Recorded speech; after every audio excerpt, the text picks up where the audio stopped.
नमस्कार दोस्तों, कैसे हैं सब आप लोग। मेरा नाम है राजुल और आप देख रहे हैं सुपर 1 मिलियन। ये है पार्ट सेकंड किसका, कॉस्ट अकाउंटिंग का। मोस्ट इंपॉर्टेंट एमसीक्यूज़ की सीरीज़ चल रही है। पहला पार्ट डाल चुका हूँ। पहले पार्ट में क्वेश्चन नंबर 12 तक थे, इसके आगे कंटिन्यू कर रहा हूँ मैं। क्वेश्चन नंबर 13 क्या कहता है। 13 ये कह रहा है the document which is prepared after receiving end inspecting material. इसका कहने का मतलब ये है कि वो कौन सा उस डॉक्यूमेंट का नाम बताओ जो प्रिपेयर होता है, कब प्रिपेयर होता है, after receiving the inspecting material. अगर आपके गोडाउन में कोई भी आपने सामान मंगाया है, उसको रिसीव हो जाने के बाद, उसकी माल की जांच हो जाने के बाद, उस जो डॉक्यूमेंट मिलता है आपको, उसका नाम पूछ रहा है ये। तो उसका नाम होता है गुड्स रिसीव्ड नोट। क्या नाम होता है? गुड्स रिसीव्ड नोट नाम होता है उसका। नाउ क्वेश्चन नंबर 14 क्या कहता है, material is issued by store keeper against. देखो भैया, स्टोर कीपर कब मटेरियल को इशू करवाएगा? तो जब भैया मटेरियल रेसिक्वेशन का मैंने पहली वीडियो में आपको बताया था, इसका मतलब क्या होता है, मांग। अगर कोई भी चीज़ मटेरियल की मांग होगी तभी क्या होगा, स्टोर कीपर क्या करेगा, मटेरियल को इशू करवाएगा। क्या करवाएगा? मटेरियल को इशू करवाएगा। नाउ क्वेश्चन नंबर 15 क्या कहता है, स्क्रैप क्या है? तो मैंने आपको जब कॉस्ट शीट पढ़ाई थी तो उसमें भी बताया था कि स्क्रैप क्या होता है। स्क्रैप वो होता है जो अवशेष बच जाता है, यानी कि बचा हुआ माल को हम क्या बोलते हैं, स्क्रैप बोलते हैं। क्या बोलते हैं? स्क्रैप बोलते हैं। तो याद रखिएगा, रेसिड्यू ऑफ मटेरियल। रेसिड्यू का मतलब होता है अवशेष, बचा हुआ माल, बचा हुआ क्या हुआ, मटेरियल। ठीक है। नाउ स्क्रैप का मतलब आपसे पूछेगा, आपके बहुत सारे ऑप्शन दे रखे होंगे, कन्फ्यूजन ऑप्शन दे रखे होंगे, लेकिन आपको कहीं भी डाइवर्ट नहीं होना, सिर्फ यही लगा के आना है, रेसिड्यू ऑफ मटेरियल। क्या लगा के आना है? Residue of material. Now question number 16 के हमसे क्या कह रहा है, क्वेश्चन नंबर 16 ये कह रहा है average method of pricing the material issues is useful when. जब average method pricing, average method का मतलब क्या होता है, कोई भी सामान, अगर एवरेज का मतलब होता है कि ना तो ज़्यादा बढ़ा हुआ ना घटा हुआ, एक पर्टिकुलर अमाउंट पे वो दे रहा है कोई भी, यानी कि 10 कोई भी हमने अमाउंट मान ली, जैसे 10 रुपये से हमने स्टार्ट कर दिया, तो ये एवरेज मिल क्या है, 10 रुपये। चाहे हमारी जो सेल मतलब प्राइस हो बढ़े या घटे, इससे कोई मतलब नहीं है। एवरेज क्या होता है, एवरेज बिल्कुल सेम चलता है, इक्वल चलता है, 10 रुपये की 10 रुपये की। तो ये कब यूज़फुल होगा? जब हमारे प्राइस फ्लक्चुएट करेंगे। फ्लक्चुएट का मतलब क्या होता है, जब हमारे कॉस्ट जो होती है ना जब कई बार होता है कि वो 15 रुपये चली गई, कई बार होता है 8 रुपये चली गई, तो ये फ्लक्चुएट कर रहा है। तो एवरेज मेथड ऑफ प्राइसिंग क्या होता है, एक पर्टिकुलर प्राइस होता है जिस पे पूरा मटेरियल चलता जाता है कि यार कि 10 रुपये में हम ये सेल करेंगे। जैसे घड़ी साबुन हो गया 10 रुपये में आता है ना, 5 वाली टिक्की भी आती है और 10 वाली भी आती है। तो हम क्या होता है, एवरेज प्राइस पे बेचते हैं। ठीक है ना, तो उसके 8 रुपये ना उसको 15 रुपये। ठीक है, किस पे बेचते हैं, 10 रुपये। तो एवरेज मेथड ऑफ प्राइसिंग यही कहा जाता है, जब हमारे प्राइस जो होते हैं फ्लक्चुएट होते हैं, जब ये जो प्राइस होता है जब काम आता है। नाउ हम बात करेंगे 17 क्वेश्चन की, LIFO method of pricing of material is more suitable when.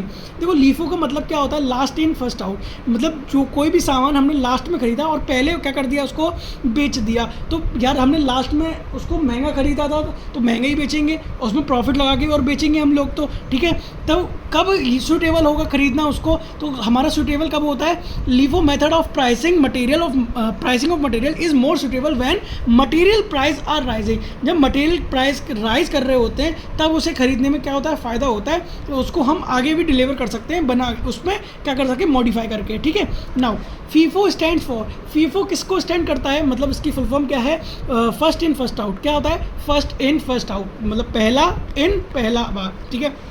Now perpetual inventory system involves. Perpetual का मतलब मैंने बताया था लगातार। देखो आप मॉल वगैरह में जाते हो तो परपेचुअल इन्वेंट्री स्टोर सिस्टम क्या होता है, देखो इन्वेंट्री मतलब होता है स्टोर। ठीक है, क्या होता है, स्टॉक जो होता है हमारे पास। तो लगातार स्टॉक कहाँ से, किस में से इन्वॉल्व होती है, तो bin card and store ledger. Store के अंदर आपकी जितनी भी टी शर्ट खरीदते हो वहाँ पर स्कैनर लगा होता है, स्कैनर से आपको तुरंत पता चल जाता है कितने रुपये की टी शर्ट है, कितने रुपये का डिस्काउंट चल रहा है। तो ये बिन कार्ड में क्या होता है, ये सेव होता है। तो हम जल्दी जल्दी उसमें क्या कर सकते हैं, एक सिस्टम बना देते हैं कि जल्दी जल्दी आप कस्टमर को निपटा सकते हैं। तो ये perpetual inventory system involves bin card and store ledger, याद रखिएगा। ABC analysis is, ABC analyse, इसका फुल फॉर्म पूछा ABC की, ऑलवेज बेटर कंट्रोल। क्या, ऑलवेज बेटर कंट्रोल। मैंने आपको कल एक पार्ट फर्स्ट में JIT की फुल फॉर्म पूछी थी। JIT आपने जिसने भी पार्ट फर्स्ट देखा, JIT की फुल फॉर्म कमेंट सेक्शन में लिख दो।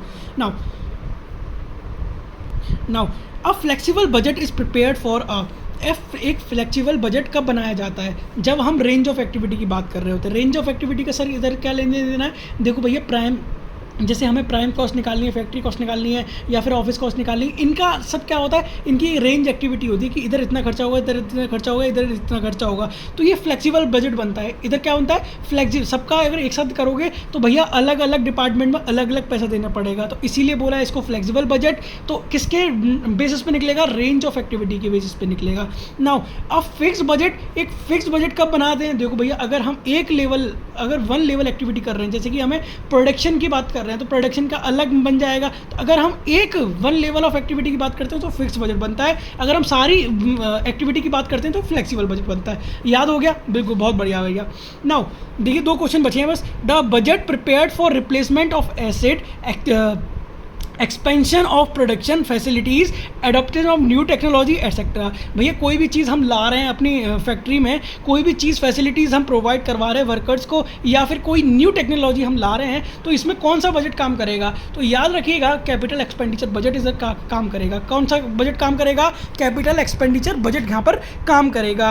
नाउ हम बात करें क्वेश्चन नंबर 24 की, the budget prepare to estimate the expenditure. ये कह रहा है कि बजट हम प्रिपेयर करते समय एक एस्टिमेट करते हैं किसका, एक्सपेंडिचर मतलब होता है खर्चा ऑन फिक्स्ड एसेट। अगर हम कोई चीज़, हमें क्या करना है, एस्टिमेट करना है कि हमारा खर्चा हो जाएगा किसी एक चीज़ खरीदने पे, तो भैया खरीदे कहाँ से जाएगा, कैपिटल एक्सपेंडिचर बजट से। किधर से, कैपिटल एक्सपेंडिचर बजट से। जो कैपिटल बजट को होगा ना, कैपिटल बजट क्या होता है, हमारा पैसे का लेन देन जो होता है वो होता है हमारा कैपिटल एक्सपेंडिचर बजट में। कहाँ इन्वॉल्व होता है, कोई भी चीज़ खरीदनी है, कोई भी एसेट लेके आना है, या न्यू टेक्नोलॉजी लगानी है, तो दोनों मैंने लिख दिए थे एक साथ, capital expenditure budget, capital expenditure budget. I hope आपको ये पूरी वीडियो समझ में आई होगी। ABC एनालाइज का मतलब क्या होता है, ऑलवेज बेटर कंट्रोल, FIFO किससे, फर्स्ट इन फर्स्ट आउट, ठीक है। ये स्क्रैप का मतलब क्या होता है, residue of material. I hope आपको ये पूरी वीडियो पसंद आई होगी। पार्ट 1 मैंने करवा चुका था, पार्ट 2 ये रहा, पार्ट 3 आने वाला है, पार्ट 4 भी आएगा, ऐसे ही पार्ट चलते जाएंगे। आप जल्दी जल्दी कंप्लीट कर दीजिए और एक एक बार 2 बार आप पढ़ लीजिए,